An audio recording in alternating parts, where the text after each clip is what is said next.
இந்த எதிரணியில இருக்கிற 3 பேரும் நாங்க என்னவோ ஒரு சமூக விரோதி மாதிரி, தீய சக்தி மாதிரி எங்களை சித்தரிக்க முயற்சி செஞ்சாங்க.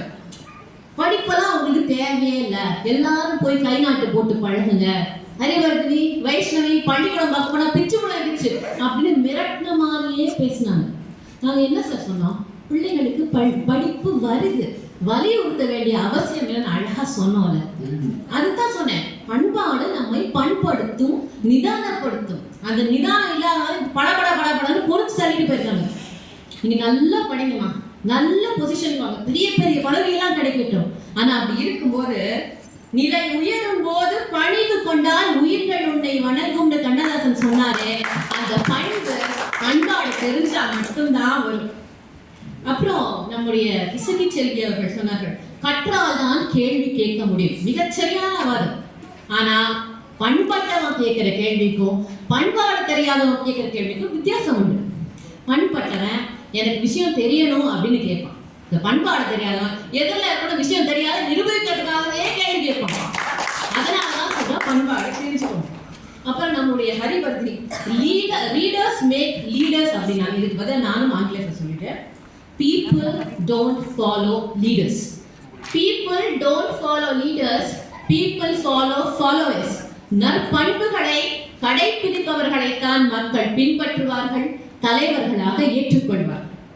அப்புறம் நம்முடைய வைஷ்ணவி வந்தாங்க, எங்க மேல பண்பாட்டை திணிக்காதீங்க, எங்களுக்கு சொந்த அனுபவம் வேணும் அப்படின்லாம் பேசினாங்க. சரி, புள்ள ஏதோ புதுசா சொந்த அனுபவம் பேச போதுன்னு பார்த்தா பாரதி என்ன சொன்னான்னு தெரியுமா, கண்ணதாசன் என்ன சொன்னான்னு தெரியுமா அப்படின்னு அவங்க அனுபவத்தையே பட்டியல் போட்டு போயிருக்காங்க.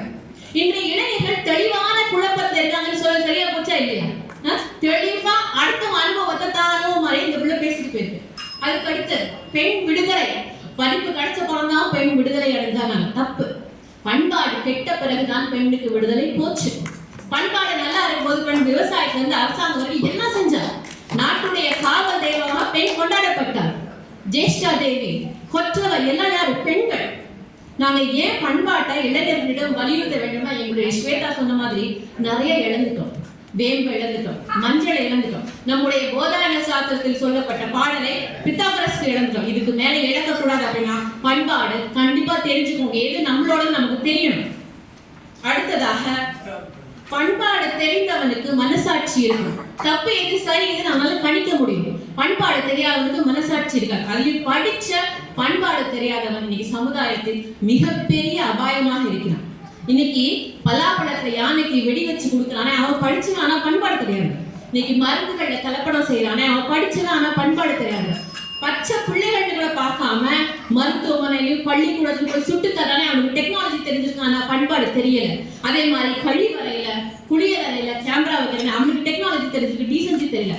ஆக படித்த பண்பாடு தெரியாத ஒரு ஜாம்பி மாதிரி இருக்கான். அப்படி நம் பிள்ளைகள் வளரக்கூடாது என்றால் நம் பிள்ளைகளுக்கு நம்முடைய பண்பாட்டின் முக்கியத்துவத்தை சொல்லிக் கொடுங்க. நாளைக்கு ஒரு பாதுகாப்பான சமுதாயம் எல்லாருக்கும் அமைய வேண்டும். எல்லா